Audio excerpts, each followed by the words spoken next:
Big breaking చూస్తున్నాం. ఇటు 24 గంటల్లో దాదాపు బంగారం ధర ఒక్కసారిగా కింద పడిపోయిందనే చెప్పుకోవాలి. రోజు రోజుకు ధర పెరుగుతూ వచ్చిన బంగారం ఇప్పుడు ఒక్కసారిగా 24 క్యారెట్ల బంగారం కనుక మనం చూసుకుంటే దాదాపు తులం బంగారం 8,000కు పడిపోయిన సిచ్యువేషన్ కనిపిస్తోంది. దీనికి సంబంధించిన బిగ్ బ్రేకింగ్ మనం చూస్తున్నాం. ప్రస్తుతం కిలో వెండి ధర 4,15,000 ఉంటే ఇటు బంగారం మార్కెట్లో ఒక్కసారిగా భూకంపం సృష్టించిందని చెప్పుకోవాలి. నిన్న ఒక్కరోజే దాదాపు 11,000 రూపాయలు పెరిగితే ఇవాళ ఏకంగా అది 8,000కు ఒక్కసారిగా డౌన్ ఫాల్ అయిపోయింది. ఇంటర్నేషనల్ మార్కెట్లో భారీగా పతనం కావడంతో ఇవాళ దేశీయ మార్కెట్లో వెండి బంగారం ధర అయితే దాదాపు తగ్గింది. ఇటు హైదరాబాద్లో చూసుకుంటే 8,230 రూపాయలు తగ్గింది. అంటే 24 క్యారెట్ల 10 గ్రాముల ధర చూసుకుంటే 1,70,620 రూపాయలుగా పలుకుతుంది. అంటే 10,000 తగ్గింది కిలో వెండి. అంటే ప్రస్తుతం కిలో వెండి 4,15,000 రూపాయలుగా తయారైంది ఉందని చెప్పుకోవాలి. సో ఒక్కసారిగా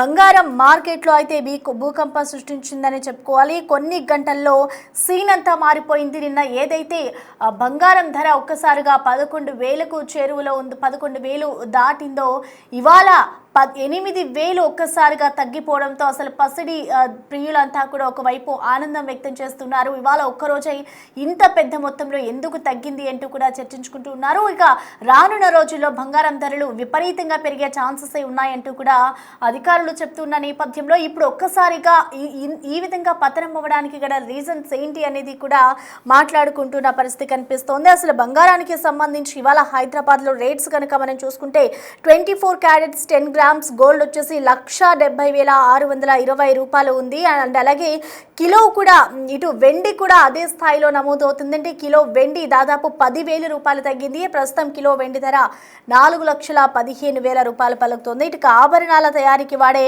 22 క్యారెట్స్ గోల్డ్ చూసుకుంటే 10 గ్రాములపై 7,550 రూపాయలు తగ్గింది. అంటే ఇప్పుడు ప్రెసెంట్ రేట్ చూసుకుంటే 1,63,950 రూపాయల నుంచి 1,56,400 రూపాయలకు చేరుకుంది. అంటే ఇక 18 క్యారెట్స్ గోల్డ్ చూసుకుంటే 6,170 రూపాయలకు పడిపోయింది. అంటే ప్రెసెంట్ రేట్ 1,34,140 రూపాయల నుంచి 1,27,970 రూపాయలకు చేరుకుంది. అంటే ఒక్కసారిగా అసలు మార్కెట్ ఏ విధంగా పడిపోతుంది అనేది కూడా చూడొచ్చు. గోల్డ్ రేట్స్ రోజు రోజుకి అంతకంతకు పెరుగుతూ ఉంటాయని మనం అనుకుంటూ ఉన్నాము. సో ఇప్పుడు ఒక్కసారిగా ఈ గోల్డ్ రేట్స్ తగ్గిన నేపథ్యంలో ఇటు పసిడి ప్రియులంతా ఇంత ఆనందం వ్యక్తం చేస్తున్నారని చెప్పుకోవాలి. అసలు ఈ గోల్డ్ రేట్స్కి సంబంధించి ఎందుకు ఇలాగా ఒకసారి హై రేట్స్ కొనసాగుతున్నాయి, కొన్నిసార్లు తగ్గుతూ ఉన్నాయి, అండ్ ఇంత పెద్ద మొత్తంలో ఒక్కసారిగా 8,000కు పడిపోవడానికి గల రీజన్స్ ఏంటి అనే దానిపై గోల్డ్ ఎక్స్పర్ట్తో మా ప్రతినిధి గౌతమి మరిన్ని వివరాలు అందిస్తారు. బంగారం, వెండి ఈ మధ్యకాలంలో మనం చూస్తున్నాం ఏ విధంగా వీటి యొక్క ధరలు పెరుగుతున్నాయో. అయితే బంగారంతో పోలిస్తే వెండి కూడా అదే స్థాయిలోని పోటాపోటీగా పెరుగుతుండడంలోని ప్రజలందరూ కూడా షాక్ అవుతున్న పరిస్థితి కనిపిస్తోంది.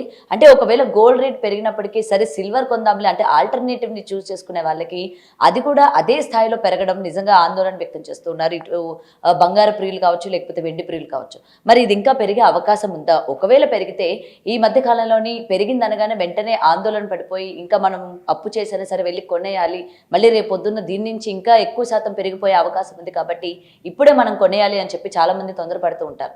మరి అలా కొనడం కరెక్టేనా? సో వీటన్నిటి గురించి తెలుసుకుందాం. ఈరోజు మనతో పాటు బిజినెస్ అనలిస్ట్ నాగేంద్ర సాయి గారు ఉన్నారు. సార్ నమస్తే. సో ముఖ్యంగా మన మిడిల్ క్లాస్ ఫ్యామిలీస్ ఏంటంటే ఏది పెరిగినా కూడా ఇప్పుడే కొనేయాలి, లేకపోతే ఇంకొక నెల 2 నెలల్లోని ఇది ఇంకా పెరిగిపోయే అవకాశం ఉంటుందని అప్పు చేసైనా తొందరపడిపోయి కొనేస్తూ ఉంటారు. బంగారం టైంలో అయితే ఎక్కువ శాతం అది చూస్తూ ఉంటారు బంగారం కొనడానికి. అయితే ఇప్పుడు బంగారమే కాకుండా పోటాపోటీ వెండి కూడా అదే స్థాయిలో. సో వెండి కొనడానికి కూడా ఇప్పుడు ఇంట్రెస్ట్ చూపిస్తూ ఉన్నారు. మరి ఇలానే రేట్లు అంటే ఇదే విధంగా పెరిగే అవకాశాలు ఉన్నాయా, తగ్గే అవకాశాలు ఉన్నాయా? ఇలా తొందరపడే వాళ్ళకి ఏం చెప్తారు? ముఖ్యంగా వెండి ఇంత స్థాయిలో పెరగడానికి రీజన్స్ ఏంటంటారు? సో మనకి బంగారం అనేది మన భారతీయులకి చాలా కాలం నుంచి మన బ్లడ్లో ఆల్మోస్ట్ గోల్డ్ ఉందని చెప్పుకోవచ్చు. ఎందుకంటే మనకి ప్రతి ఒక్కరికి ఒక అమ్మాయి పుట్టిందంటే ఒక తులం బంగారమైనా ఖచ్చితంగా ఉండాలి, ఎంత అసలు లేని వాళ్ళు అయినా సరే బంగారం ఉండాలి అనే మన కల్చర్లోనే అది ఇన్వైబ్ అయిపోయిందండి. కాకపోతే గోల్డ్ని ఇన్వెస్ట్మెంట్గా చూస్తున్నామా, లేకుంటే జస్ట్ బయట న్యూస్ ఫ్లోతో మనం దాని నుంచి క్యారీ అవే అయిపోతున్నామా అని చూసుకోవాలి. ఒకవేళ గోల్డ్ ఇన్వెస్ట్మెంట్గా చూస్తున్నాము, లేదా మనకు ఒక 2 years down the line or 5 years down the line మన ఇంట్లో పెళ్ళి ఉంది, లేదంటే ఏదైనా ఫంక్షన్ ఉంది అప్పుడు గోల్డ్ తీసుకోవాలనుకున్నప్పుడు దాని థాట్ ప్రాసెస్ డిఫరెంట్గా ఉండాలి. గోల్డ్ ఇన్వెస్ట్మెంట్గా చేయాలనుకున్నప్పుడు దాని థాట్ ప్రాసెస్ డిఫరెంట్గా ఉండాలి. ఇప్పుడు ఏంటంటే గోల్డ్ ఈ స్థాయిలో పెరగడానికి డిఫరెంట్ ఫ్యాక్టర్స్ ఉన్నాయండి. అంటే మన దేశంలోనే కాకుండా ప్రపంచవ్యాప్తంగా చాలా ఫ్యాక్టర్స్ గోల్డ్ ఈ స్థాయి పెరగడానికి కారణం ఉంది. ఇంటర్నేషనల్ మార్కెట్లో $2,600 మ్యాక్సిమం. మనం అప్పటి నుంచి గోల్డ్ కొనమని చెప్పి కూడా అనేక సందర్భాల్లో చెప్తూ వచ్చాం. మనం అంతకుముందు మాట్లాడినప్పుడు కూడా ఒకసారి మేబీ $65,000-70,000 రూపీస్ అట్లా ఉన్నట్టుంది గోల్డ్. 1 lakh రూపీస్ అవుతుంది అయినా ఆశ్చర్యపోవాల్సిన అవసరం లేదన్నది అప్పుడు అనుకున్నాం. ఇప్పుడు 1 lakh కాదు 2 lakhs అయినా ఆశ్చర్యపోవాల్సిన అవసరం లేదనుకున్న మాట ఎందుకు వచ్చిందంటే ప్రపంచవ్యాప్తంగా అనిశ్చితి విపరీతంగా పెరిగిపోయింది. ఎందుకంటే గ్లోబల్ టెన్షన్స్ ఉన్నాయి, జియో పొలిటికల్ టెన్షన్స్, అటు చాలా దేశాల్లో యుద్ధ వాతావరణం ఉంది. అండ్ డొనాల్డ్ ట్రంప్ తీసుకుంటున్న అనేక డెసిషన్స్ అటు పక్కన ఉన్న కెనడా మీద కానీ, చైనా మీద, బ్రెజిల్ మీద, ప్రపంచంలో ఈవెన్ కొరియా మీద, అంటే ప్రపంచంలో ప్రతి దేశం మీద టారిఫ్స్ తాను విధించాలని, ఒక ఆధిపత్యం తెచ్చుకోవాలని చెప్పి ఆయన తీసుకుంటున్న అనేక డెసిషన్స్ వల్ల ఒక అనిశ్చిత వాతావరణం నెలకొంది. ఎప్పుడైతే అనిశ్చిత వాతావరణం నెలకొంటుందో అప్పుడు గోల్డ్ పెరగడం స్టార్ట్ అవుతుంది. ఎందుకంటే కరెన్సీకి విలువ అనేది తగ్గిపోతుంది. రేపు పొద్దున ఏం జరుగుతుందో తెలియదు అనుకుంటున్నప్పుడు కరెన్సీలు అన్నీ పక్కన పడేసి గోల్డ్ ఎక్కువ కొనడానికి ప్రపంచవ్యాప్తంలో మేజారిటీ హెడ్జ్ ఫండ్స్ కానివ్వండి, లేదంటే టాప్ ఇన్వెస్టర్స్ కానీ గోల్డ్కి ఫస్ట్ ప్రయారిటీ ఇస్తారు. ఇంకొకటి ఏంటంటే ఇంతకాలం మనం డాలర్ని, ప్రతి దేశం కూడా డాలర్ని రిజర్వ్ కరెన్సీగా పెట్టుకుంటూ వస్తారు, యుఎస్ డాలర్ని.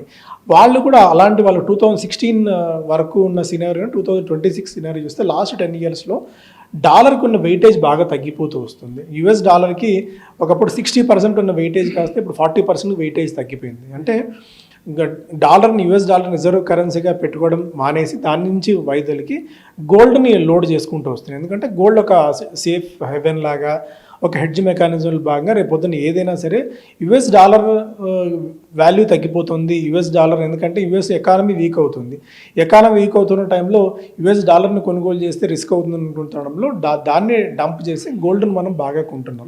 నాట్ ఓన్లీ మనం ఇప్పుడు యుఎస్ చైనా కానివ్వండి, మనం కానీ టన్నుల కొద్ది బంగారాన్ని మనం కొనుగోలు చేస్తున్నాం. మన రిజర్వ్స్లో గోల్డ్ని ఎక్కువగా పెట్టుకుంటున్నాం. అందువల్ల కూడా గోల్డ్ ధర ఈ స్థాయిలో పెరగడానికి కారణమవుతుంది.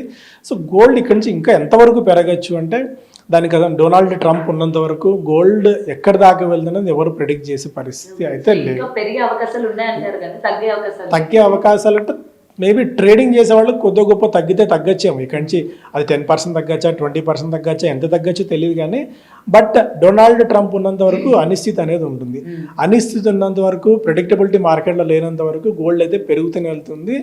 అది ఎక్కడి దాకా వెళ్తుంది అంటే ఇప్పుడు మనం మాట్లాడుకుంటున్నాం అది 1,50,000 ఉండొచ్చు, అది 2 లక్షలు అవుతుంది కావచ్చు, 4 లక్షలు కావచ్చు, ఎంతైనా కావచ్చు. దాని గురించి అయితే చెప్పలేం. బట్ వెండికి డిఫరెంట్ సినారియో అంటే గోల్డ్కి డిఫరెంట్ సినారియో అయితే చూడాలి. గోల్డ్ పెరిగినా సరే ప్రజలు సరేలే ఎప్పుడు ఉంటూనే ఉంటుంది కదా అని చెప్పి లైట్ తీసుకుంటూ ఉంటారు. కానీ వెండి కూడా అదే స్థాయిలో పెరుగుతుంది. సో వెండికి ఇండస్ట్రియల్ డిమాండ్ ఒకటే రీజన్ అండి. గోల్డ్కి ఏంటంటే ప్రతి దేశం వాళ్ళ కరెన్సీ, వాళ్ళ వార్ చెస్ట్లో ఆర్ఎల్స్ వాళ్ళ దీనిలో పెట్టుకోవడానికి చూస్తారు కాబట్టి గోల్డ్ పెరిగినా ఒక లెక్క, ఎందుకంటే బయట అనిశ్చిత వాతావరణం ఉంది కాబట్టి. బట్ సిల్వర్కి అలాంటి సినారీ ఎప్పుడూ లేదండి. అంటే సిల్వర్ ఎంత పెరగడం, $30 నుంచి ఏకంగా $120 పెరగడం ఈ ఇయర్ స్టార్టింగ్లోనే 2026లోనే, అంటే స్టార్ట్ అయ్యి మనకి ఇంకా 20 days 25 days కూడా కాలేదు. ఇది ఇప్పటికే 20% పెరిగింది. 2025 ఆల్మోస్ట్ 60% సిల్వర్ రిటర్న్స్ ఇవ్వడం చూస్తున్నాం. అంటే ఇంతటి రిటర్న్స్ ఇవ్వడం అనేది ఏ అసెట్ క్లాస్ కూడా, అది బంగారం అవనివ్వండి, వెండి అవనివ్వండి, స్టాక్ మార్కెట్ అవనివ్వండి, క్రిప్టో కరెన్సీ అవనివ్వండి, you name any asset class 90 degreesలో వర్టికల్గా అయితే ఏది రియల్ ఎస్టేట్ ప్రైజెస్ అయినా సరే ఏమి పెరుగుతూ వెళ్ళవు. ఎక్కడో చోట ప్రైస్ అడ్జస్ట్మెంట్, ప్రైస్ రియలైజేషన్ అనేది జరగాలి. నిజంగా అంటే రూపాయికి రూపాయి ఎందుకు విలువ అంటే ఆ రూపాయికి సరిపడా ఫ్యాక్టర్స్ అన్నీ కూడా దానికి రిలేటెడ్ ఉంటాయి కాబట్టి దాని వాల్యూ అంత ఉంటుంది. ఇప్పుడు గోల్డ్ కూడా దాని వాల్యూ ఎంత ఉంటుందంటే దానికి ఎక్కడో చోట ప్రైస్ రియలైజేషన్ అనేది ఒకటి జరగాలి. ఆ ప్రైస్ రియలైజేషన్ ఎక్కడ జరుగుతుంది అని అనుకున్నప్పుడు మిగిలిన గ్లోబల్ ఫ్యాక్టర్స్ అన్ని కారణమవుతాయి కాబట్టి గోల్డ్ పెరుగుతుంది. బట్ సిల్వర్కి ఇండస్ట్రియల్ డిమాండ్ ఉంది. ఇప్పుడు రకరకాల ఎలక్ట్రిక్ వెహికల్స్లో కానివ్వండి, బ్యాటరీస్ తయారీలో కానివ్వండి, రెన్యూబుల్ ఎనర్జీ సోలార్ ప్యానల్స్ తయారీలో కానీ రకరకాల వాటికి సిల్వర్ ఇండస్ట్రియల్ డిమాండ్ ఉంది. ఏ ఇండస్ట్రీ కూడా ఈ లెవెల్స్ దగ్గర ఆ ధరలు పెట్టుకొని సస్టైన్ అయితే అవ్వలేదు. సో ఒకవేళ ఇంత పెరిగింది కదా మనం ఆపేద్దాంలే అని చెప్పి అనుకున్నప్పుడు ఆటోమేటిక్గా డిమాండ్ అండ్ సప్లైలో భాగంగా అంటే వేరే ఆల్టర్నేటివ్ మెటల్ని మళ్ళీ చూస్ చేసుకునే అవకాశం సో ఇమీడియట్గా అయితే జరగదండి, ఎందుకంటే ఇవన్నీ ఇయర్స్ టుగెదర్ రీసెర్చ్ చేసి వచ్చిన తర్వాత కాబట్టి సిల్వర్ బదులు ఇమీడియట్గా వేరే ఏదైనా వస్తువు వాడి చేద్దామని అనుకునే పరిస్థితి ఉండదు. సో సిల్వర్ డిమాండ్ సిల్వర్కి ఉండే ఉంటుంది ఇండస్ట్రియల్లో. బట్ సిల్వర్ని ఒక ఇన్వెస్ట్మెంట్గా అయితే ఇప్పుడు చూడకండి, అంటే ఈ పాయింట్ ఆఫ్ టైంలో. ఎందుకంటే లాస్ట్ 2-3 months సినారియోస్ చేంజ్ అయిపోయి. అంత ముందు వరకు నేను కూడా సిల్వర్ కొనమని చాలా సందర్భాల్లో చెప్పాను, గోల్డ్ కంటే సిల్వర్ కొనండి అని చెప్పి. బట్ ఈ లాస్ట్ 5-6 months సినారియోస్ అనూహ్యంగా చేంజ్ అయిపోయి.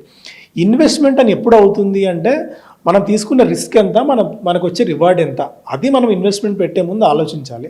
సో రివార్డ్ చాలా తగ్గిపోతుంది, రిస్క్ చాలా ఎక్కువ అవుతుంది ఈ లెవెల్స్ దగ్గర సిల్వర్ ఇన్వెస్ట్మెంట్ చేసినప్పుడు. ఇన్వెస్ట్మెంట్గా ఈ పాయింట్ ఆఫ్ టైంలో వద్దు, మేబీ కానీ ఒక 20%, 30%, 50% పడిన తర్వాత మాత్రమే మనం సిల్వర్ ఇన్వెస్ట్మెంట్ గురించి ఆలోచించాలి. కానీ ఇన్వెస్ట్మెంట్గా సిల్వర్ని అయితే ఇప్పుడు అసలు వద్దని చెప్తానండి. కానీ ఏంటంటే ఇప్పుడు పెరిగింది కదా, ఇప్పుడు వాళ్ళ దగ్గర ఉన్నదాన్ని కూడా అమ్ముకోవడానికి కూడా ఇష్టపడుతూ ఉంటారు. ఇప్పుడు అది మనకి డబుల్ త్రిబుల్ అయిపోయింది. మనం కొన్నప్పుడు అది 100 రూపాయలు 150 రూపాయలు ఉండొచ్చు, బట్ ఈ రోజు మనం చూసుకుంటే దాని వాల్యూ త్రిబుల్ అయిపోయింది. సో ఇప్పుడు దాన్ని అమ్మే ప్రయత్నం కూడా చేసే వాళ్ళు ఉంటారు. ఖచ్చితంగా నేను గతంలో కూడా చెప్తూనే ఉన్నాం, గోల్డ్ ఏంటంటే ఇప్పుడు ఏంటంటే మనం ఒక మార్కెట్లో ప్రిన్సిపల్ తక్కువలో కొనలేము, ఎక్కువలో అమ్మలేము. సో ఎందుకంటే ఎక్కడో చోట ప్రాఫిట్ బుక్ చేసుకోవాలనుకున్నప్పుడు ఒకవేళ మీరు సిల్వర్ మంచి ధరలో కొన్నారు, 1,00,000-1,50,000 కొన్నారు అనుకోండి, మంచిగా ప్రాఫిట్ బుక్ చేసుకోండి. ప్రాఫిట్ బుక్ చేసుకొని మళ్ళీ కావాలంటే కొనండి. సో ఇప్పుడు ఇది 15 daysలో 5 లక్షలు అవుతుంది, 6 లక్షలు అవుతుంది, అసలు మనం ఇంకా సిల్వర్ కొనలేము. ఒకవేళ సిల్వర్ కొన్నా మీరు ఏం చేస్తారు దాన్ని చెప్పండి? దాచుకోలేము కదా. మనం ఒకవేళ ఇంట్లో వెండి ప్లేట్లు కొనుక్కోనో లేకుంటే వెండి గ్లాసుల్లో నీళ్ళు తాగడమో చేయగలము. కానీ సో దీన్ని మళ్ళీ అమ్ముకునే మన ఇండియన్ మెంటాలిటీ ఏంటంటే వన్స్ మన జోబులోకి వచ్చిన తర్వాత, మన ఇంట్లోకి వచ్చిన తర్వాత దాన్ని మళ్ళీ మనం అమ్మలేము, ఊరికి అనుకోవడమే. ఇదేంటంటే నోషనల్ గెయిన్స్. మన సైకలాజికల్గా మన ఇంట్లో బిస్కెట్ రూపంలో కొన్నప్పుడు ఓకే గోల్డ్ని. బట్ ఇదేంటంటే గోల్డ్కి మనం ఎగ్జాంపుల్ చూద్దాం. గోల్డ్ జ్యువెలరీ కొన్నాం అనుకోండి, జ్యువెలరీ మళ్ళీ మనం అమ్మం ఎప్పటికీ, అది మన ఇంట్లోనే ఉంటుంది. సో ఈరోజు 1,50,000 రూపాయలు పెట్టి కొన్నాము, రేపు పొద్దున్న 2 లక్షలు ఏంటంటే ఎవరు మనం కొన్న వాల్యూ పెరిగిందని అనుకుని సంతృప్తి పడతాం తప్ప మళ్ళీ దాన్ని అమ్మి ట్రేడ్ చేయాలనుకున్న ఇండియన్ మెంటాలిటీ మన దగ్గర ఉండదు. బట్ సిల్వర్కి ఏంటంటే ఒకవేళ మీరు బిస్కెట్స్ రూపంలో కనుక కొనుగోలు చేసుకుంటే వాటిని ట్రేడ్ చేసుకోండి. ట్రేడ్ చేసుకుని యాక్టివ్ ట్రేడర్గా మీరు ఉండగలిగినప్పుడు సిల్వర్లో కొద్ది గొప్ప డబ్బులు వస్తాయి. కానీ బట్ ఈ 4 లక్షలు అయిపోయింది, ఇక 5 లక్షలు అవుతుంది, 6 లక్షలు అవుతుంది, మేబీ 5 lakhs దాకా వెళ్ళే ఛాన్సెస్ అయితే ఉన్నాయి ఇక్కడ నుంచి. సిల్వర్ అయితే అంటే ఇప్పుడు $120 ఇంటర్నేషనల్ మార్కెట్లో ఉంది, మేబీ ఒక $150 దాకా వెళ్ళొచ్చు. కానీ బట్ సిల్వర్ గత చరిత్ర ఏం చెప్తుందంటే ఎంత వేగంగా వెళ్తుందో అంతే వేగంగా పడిపోయే ఛాన్సెస్ సిల్వర్లో చాలా సందర్భాల్లో కూడా మనం చరిత్ర చూసుకుంటే అనేక సందర్భాల్లో సిల్వర్ పడిన ఇవి ఉన్నాయి. బట్ అప్పుడున్న సినారియోస్ వేరు, ఇప్పుడున్న సినారియోస్ వేరు అని చెప్పి చాలామంది వాదించడానికి ట్రై చేస్తారు. కానీ ఎప్పటికప్పుడు సినారియోలు కొత్తగా మారిపోతూ ఉంటాయి. ఇప్పుడున్న పరిస్థితుల్లో మేబీ కొద్దిగా సిల్వర్ పెరిగితే పెరగచ్చు. కానీ బట్ ఇన్వెస్ట్మెంట్ క్లాస్గా ఈ పాయింట్ ఆఫ్ టైంలో సిల్వర్ని ఈ లెవెల్స్ దగ్గర అయితే నేను కొనమని అయితే సజెస్ట్ చేయలేనండి. సరే, బట్ అయినా మనం సజెస్ట్ చేయలేకపోయినా జనాలు దాన్ని తీసుకోవడానికి రెడీగా ఉండరు కదా. వాళ్ళు చెప్పేటోళ్ళు అట్లనే చెప్తారు, ఇది పెరిగితే మాకే కదా అది ప్లస్ అవుతుంది, మా ఫ్యామిలీస్కి ప్లస్ అవుతుంది, ఫ్యూచర్స్కి ప్లస్ అవుతుంది అని చెప్పి. అండ్ వెండిలో కూడా పాల వెండి, ఇంకా మళ్ళీ దాన్ని కూడా డివైడ్ చేసుకుంటూ ఉంటారు, ఇది కొంటే మనకి ఇంత కాస్ట్ ఆఫ్ ఉంటుంది, ఇది కొంటే ఇంత కాస్ట్ ఆఫ్ ఉంటుంది అని చెప్పి. సో యాజ్ అన్ ఇన్వెస్ట్మెంట్ ఎక్స్పర్ట్గా, యాజ్ అన్ ఇన్వెస్ట్మెంట్ అడ్వైజర్గా మేము ఎప్పుడైనా సరే గోల్డ్కి కానీ సిల్వర్కి కానీ మ్యాక్సిమం మా పోర్ట్ఫోలియోలో మేము ఇచ్చే వెయిటేజ్ 10% అండి. అంటే మీ దగ్గర 100 రూపాయలు ఉంది అంటే 100 రూపాయలు మ్యాక్సిమం 10 రూపాయలు ఒక అసెట్ క్లాస్కి మనం ఇన్వెస్ట్ చేయగలం. సో గోల్డ్ ఎంత పెరిగినా, సిల్వర్ ఎంత పెరిగినా సరే, సో మనం మళ్ళీ కొనలేమేమో అన్న థాట్, అంటే ఇన్ఫార్మ్డ్ ఇన్వెస్టర్గా ఉండాలి, ఒక స్మార్ట్ ఇన్వెస్టర్గా ఉండాలి. మనం ఇన్వెస్ట్మెంట్ అన్న యాంగిల్ ఆలోచించినప్పుడు ఇన్వెస్ట్మెంట్ అని ఎప్పుడు అవుతుంది అంటే మనకు ఆపర్చునిటీ వచ్చినప్పుడే కొంటాం. ఆపర్చునిటీ ఇప్పుడు రియల్ ఎస్టేట్ చూసుకుందాం, రియల్ ఎస్టేట్ బాగా పెరిగిపోతుంది, కోకాపేటలో ఎకరా 120 కోట్లు, మనం వెళ్ళి కొనలేము కదా. రేట్లు పెరుగుతూ ఉన్నప్పుడు వెళ్ళి మనం రిస్క్ తీసుకోకూడదు. అందుకే అంటారు పెద్దవాళ్ళు కూడా, పరిగెడుతున్న గుర్రాన్ని ఎక్కకండి, ఎక్కే ధైర్యం చేయకండి అని చెప్పి. సో ఇది వన్స్ విపరీతంగా పరిగెడుతుంది, అది ఎక్కడ అవుతుందో ఎంత దూరం వెళ్తుందో అనేది మనకు తెలియదు. సో మేబీ కొద్దిగా స్టెబిలైజ్ అయిన తర్వాత దీన్ని ఇన్వెస్ట్మెంట్గా చూడాలనుకున్నప్పుడు దాని మెకానిజం, దాని థాట్ ప్రాసెస్ డిఫరెంట్గా ఉంటుంది. సో ఒకప్పుడు ఏంటంటే మేము 100 రూపాయలు ఇన్వెస్ట్ చేయాలి, మీ దగ్గర 100 రూపాయలు ఉందంటే సిల్వర్కి గోల్డ్కి 10% మ్యాక్సిమం 5 to 10% వెయిటేజ్ ఇవ్వండి అని చెప్పేవాళ్ళు. ఇప్పుడు ఏంటంటే అన్సర్టన్ సిచ్యువేషన్స్ ఉన్నాయి కాబట్టి ఆ 5 to 10% కాస్త 10 to 20% అని మన వెయిటేజ్ని పెంచాం ఇప్పుడున్న ఎగ్జాక్ట్ సినారియో. సో మ్యాక్సిమం మన పర్సంటేజ్ అక్కడ వరకే మనం రిస్ట్రిక్ట్ చేసుకోవాలి, కానీ పెరుగుతుంది కదా అని చెప్పి అయితే మనం వెళ్ళాం. ఎందుకంటే యాజ్ అన్ ఈక్విటీ మార్కెట్స్ని ట్రాక్ చేస్తున్న వాళ్ళగా, స్టాక్ మార్కెట్ ట్రాక్ చేస్తున్న వాళ్ళగా మెజారిటీ మీ ఫండ్స్ అన్ని కూడా ఏదైనా స్టాక్స్లో కానీ, మ్యూచువల్ ఫండ్స్లో కానీ, ఆర్ఎల్స్ ఇతర asset classes like real estate investment trust కానీ, ఆర్ఎల్స్ కొద్దిగా అవగాహన ఉంటే క్రిప్టో కరెన్సీలు కానీ వాటి వైపు వెళ్ళమని చెప్తాం. కానీ సో గోల్డ్లో విపరీతంగా పెరుగుతుంది కదా, మన డబ్బులన్నీ తీసుకెళ్ళి ఒకేసారి కొమ్మరిస్తామంటే, సో సడన్ క్రాక్ ఒక 20% క్రాష్ వచ్చింది, 30% క్రాష్ వచ్చింది అనుకోండి, సో చిన్న ఇన్వెస్టర్స్ అది దాన్ని డైజెస్ట్ చేసుకోలేవు. సో అందువల్ల ఇన్వెస్ట్మెంట్ అన్న యాంగిల్ వేరు. సో మనం అందరూ కొంటున్నారు కదా, మనం కూడా కొనాలి అన్న థాట్ ప్రాసెస్ వేరు. దాన్ని మిమ్మల్ని మీరు ఎలా క్లాసిఫై చేసుకుంటారు, మిమ్మల్ని మీరు ఎలా యాజ్ అన్ ఇన్వెస్టర్గా చూస్తారా, ట్రేడర్గా చూస్తారా? ఒకవేళ ట్రేడర్గా చూసారనుకోండి, యాక్టివ్గా కొంటూ అమ్ముతూ ఉండాలి. అటువంటిప్పుడు ఈటీఎఫ్స్ బెటర్ అవుతాయి. ఫిజికల్ గోల్డ్ కొన్నప్పుడు, ఫిజికల్ సిల్వర్ కొన్నప్పుడు మళ్ళీ మీరు వెళ్ళి అమ్మాలనుకున్నప్పుడు మీకు మళ్ళీ ఛాలెంజెస్ ఉంటాయి. సో ఒకవేళ ట్రేడ్ చేద్దాం అనుకున్నారనుకోండి, ఈటీఎఫ్స్లో ఇన్వెస్ట్ చేసుకోండి. ఆ ఈటీఎఫ్స్ ట్రేడ్ చేసుకొని పెరిగినప్పుడు అమ్ముకుంటూ రావడం, తగ్గినప్పుడు కొంటూ రావడం లాంటిది ట్రేడ్ చేయండి. కానీ but physical gold కొనో, physical silver కొనో trade చేయాలన్న థాట్లో అయితే మేబీ అది అంత గొప్ప రిటర్న్స్ ఇవ్వకపోవచ్చేమో అనేది నా పర్సనల్. అది మేబీ నేను రాంగ్ అవ్వచ్చు, రైట్ అవ్వచ్చు. బట్ మార్కెట్లో ఇన్నేళ్ళు ఆల్మోస్ట్ 20-25 ఇయర్స్ ఎక్స్పీరియన్స్ ఉండి రెగ్యులర్గా, అంటే మీకంటే మీరు ఎప్పుడో ఒకసారి రేపు పొద్దున బంగారం ధరలు ఎంత ఉంటాయి న్యూస్ ఛానల్స్లో మాత్రం మీరు చూసి తెలుసుకోగలరు. బట్ ఏంటంటే పొద్దు నుంచి రాత్రి వరకు మేము అదే బిజినెస్లో ఉంటాం, అదే దాన్ని ట్రాక్ చేస్తూ ఉంటాం. కాబట్టి మేబీ ఈ పాయింట్ ఆఫ్ టైంలో నేనైతే వ్యక్తిగతంగా అయితే నేను ఒక లెవెల్ వరకు కొన్నాను. బట్ వ్యక్తిగతంగా ఈ ప్రైజుల్లో అయితే గోల్డ్ అండ్ సిల్వర్లో నేనైతే ఇన్వెస్ట్ చేయలేనండి. Thank you sir. Thank you అండి.